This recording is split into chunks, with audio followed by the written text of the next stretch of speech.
Que signifie salut et exaltation pour les membres de l'Église de Jésus-Christ des saints des derniers jours? Ces deux choses sont-elles vraiment les mêmes? Les membres de l'Église de Jésus-Christ des saints des derniers jours, appelés aussi saints des derniers jours ou mormons, croient au salut et à l'exaltation. Reportons-nous à la Bible pour mieux comprendre. Dans le livre de Jean, Jésus parle des cieux et des nombreuses bénédictions réservées aux morts en utilisant la métaphore des demeures. Que votre cœur ne se trouble point. Croyez en Dieu et croyez en moi. Il y a plusieurs demeures dans la maison de mon Père. Je vais vous préparer une place, afin que là où je suis, vous y soyez aussi. Il a ajouté « Nul ne vient au Père que par moi ». Dieu aime tous ses enfants et souhaite qu'ils retournent tous vivre auprès de lui. Et Jésus-Christ est le chemin. Le salut et l'exaltation ne sont accessibles que grâce à lui. Mais parlons d'abord du salut. Quand Adam et Ève ont mangé du fruit dans le jardin d'Éden, ils ont subi deux conséquences. Premièrement, ils sont devenus mortels et dès lors sujets à la mort. Deuxièmement, ils ont été chassés du jardin d'Éden et séparés de Dieu, ce que les saints des derniers jours appellent la mort spirituelle. Ils croient que ces deux états, la mort physique, la séparation du corps et de l'esprit, et la mort spirituelle, la séparation d'avec Dieu, peuvent être surmontés grâce à Jésus-Christ. Parlons d'abord de la victoire sur la mort physique. 3 jours après sa crucifixion et sa mort sur la croix, Jésus-Christ est ressuscité. Son esprit et son corps ressuscité ont été réunis. Les saints des derniers jours croient qu'il y a un corps de chair et d'os immortel. Il a été le premier à vaincre la mort physique. Et selon le plan de Dieu, tous ses enfants ressusciteront aussi. Car comme tous meurent en Adam, de même aussi tous revivront en Christ. Ainsi, obtiendrons-nous tous la récompense de la résurrection? Oui. Dans le livre des Actes, il est dit qu'il y aura une résurrection des justes et des injustes. Tous les enfants de Dieu ressusciteront. Leur esprit et leur corps seront réunis pour toujours.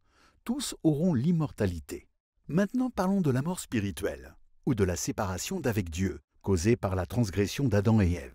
Les enfants de Dieu sont aussi séparés de lui du fait de la désobéissance à ses commandements. Grâce à l'expiation de Jésus-Christ et au respect des enseignements de son évangile, tous peuvent surmonter cette séparation d'avec Dieu.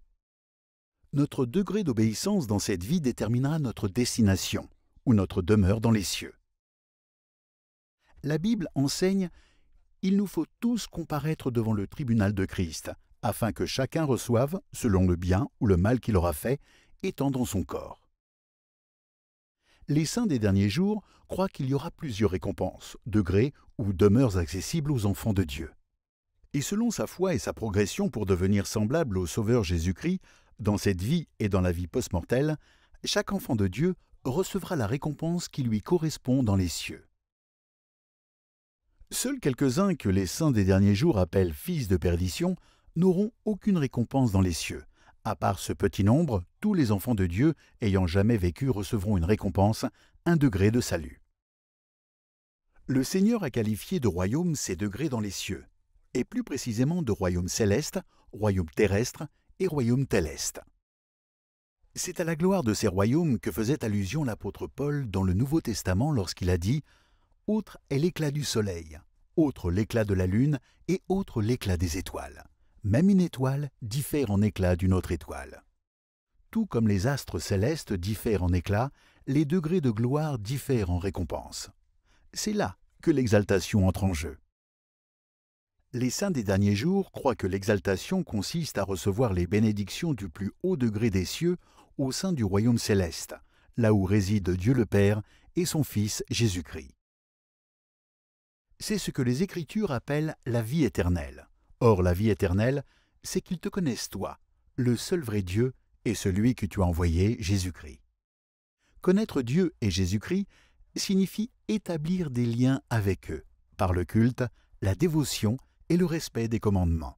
En bref, cela signifie suivre Jésus quand il dit à chacun de ses disciples « Viens et suis-moi ». Les saints des derniers jours croient que l'œuvre et la gloire de Dieu sont de réaliser l'immortalité et la vie éternelle de tous ses enfants. Ils croient également que Dieu veut que ses enfants possèdent tout ce qu'il a et deviennent tel qu'il est.